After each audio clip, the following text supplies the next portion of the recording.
రామగుండం మాజీ ఎమ్మెల్యే కోరుగంటి చందర్ ఆధ్వర్యంలో ఎండిన గోదావరి తల్లి కన్నీటి గోసను వివరిస్తూ గోదావరి కనిలో గోదావరి నది నుండి ఎర్రవెల్లి వరకు ప్రారంభమైన మహాపాదయాత్ర.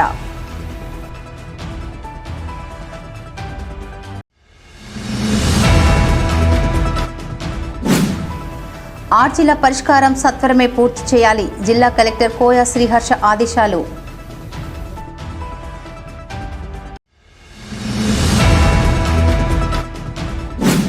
రెండు 2024-25 వార్షిక లక్ష్యాన్ని 15 రోజుల ముందే ఛేదించిన ఓసీపీ వైప్ కార్మికులు అభినందించి స్వీట్లను తినిపించిన ఆర్జీ1 జీఎం లలిత్ కుమార్.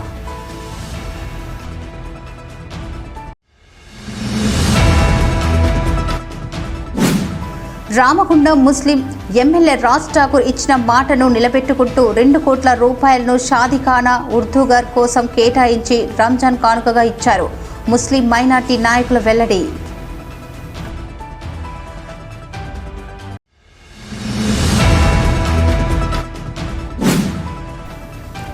గోదావరికని శ్రీ కోదండ రామాలయంలో మహిళలతో శ్రీ సీతారాముల కళ్యాణ తలంబ్రాల వడ్లను ఒలిచే కార్యక్రమాన్ని చేపట్టిన దుర్గా వాహిని మాతృశక్తి విహెచ్పి సభ్యులు.